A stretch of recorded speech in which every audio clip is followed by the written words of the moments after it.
Tom Hanks was already a movie star in the mid-'80s thanks to the hit film Splash, but 1988's Big cemented him as a true A-lister, earning the actor universal acclaim, a Golden Globe Award, and his first Oscar nomination, a rare accomplishment for a comedic performance.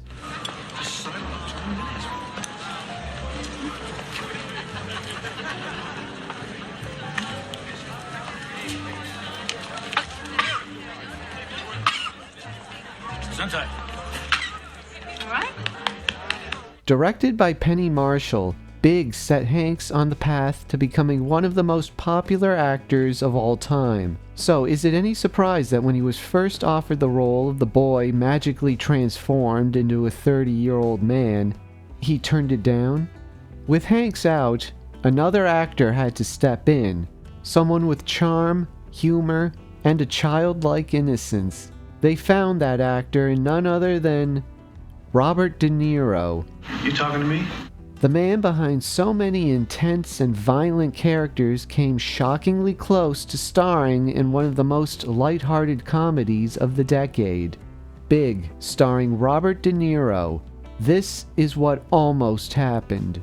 Big began life as a screenplay co-written by neighbors Gary Ross and Ann Spielberg, Steven Spielberg's younger sister. For a time, Steven Spielberg even considered directing the film himself, envisioning Harrison Ford as the main character, Josh Baskin. But Steven would ultimately commit to directing Empire of the Sun instead. Best known for her acting work on Laverne and Shirley, Penny Marshall had only directed one film, Jumpin' Jack Flash, when producer James L. Brooks brought her the screenplay for Big. Marshall immediately connected with the high concept. She made a list of the 3 actors she thought were best suited for the lead role: Kevin Costner, Dennis Quaid, and Tom Hanks. All 3 turned the part down. So did Matthew Modine, who would later admit to making a mistake. John Travolta lobbied for the role, but the studio didn't think he was a bankable leading man anymore. Something that wouldn't change until 1994's Pulp Fiction. Sean Penn auditioned, but was considered too young. Gary Busey read for the part. How am I doing today, Gary Busey? But while he had the energy of a child, Marshall didn't think he could play an adult.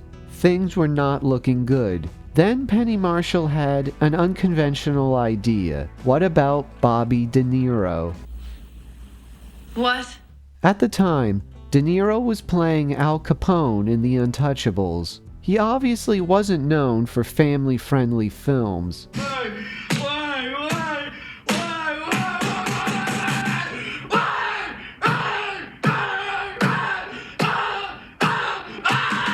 But that was exactly the point. De Niro wanted to do something commercial, something parents and children could watch together. Marshall sent him the script. He read it, he liked it, Big had its lead. Marshall and De Niro spent months crafting the character. De Niro workshopped with his young co-star Jared Rushton. They shot hoops and rode bikes in Penny Marshall's driveway. The great Robert De Niro even practiced skateboarding. When Elizabeth Perkins auditioned for the role of Susan Lawrence, the toy company executive and love interest, she read with De Niro.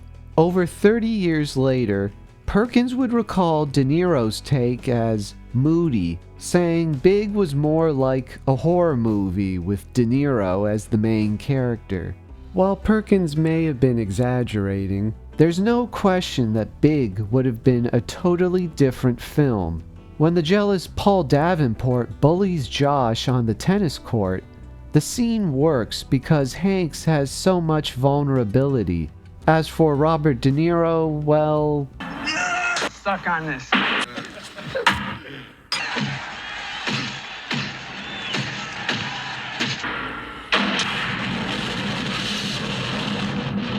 Let's just say I think Paul Davenport would have been the one who was bleeding. And what about the relationship with Mr. McMillan, the company owner played by Robert Loggia? Robert Loggia. It's Josh's childlike innocence that wins over the gruff businessman. creating a charming contrast that's key to the film's heart. If De Niro had played Josh, that dynamic changes completely. You'd have two tough guys facing off, one in charge, the other fighting to prove himself. That playful mentor-protege connection? Gone.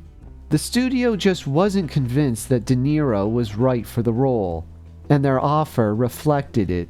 At the time, news broke about how much top comedic actors like Chevy Chase and John Candy were getting paid. De Niro saw the numbers. He wasn't happy. They really screw you, don't they? Fox refused to budge. Determined to make it work, Marshall even offered De Niro her own salary, but he turned her down, saying he'd be too angry on set. Just like that, Big was back to square one. But suddenly, Tom Hanks reconsidered. Maybe because Robert De Niro's association gave the project a certain respectability. Whatever the reason, Hanks took a second look, and this time he said yes. As for De Niro, he still got to flex his comedic muscles in 1988, just in a different film. That summer, he starred in Midnight Run, a buddy comedy that played more to his traditional tough guy strengths. Ironically, both Hanks and De Niro ended up nominated for Best Actor in a Comedy or Musical at the 1989 Golden Globes. Hanks won. But Penny Marshall and Robert De Niro's paths weren't done crossing.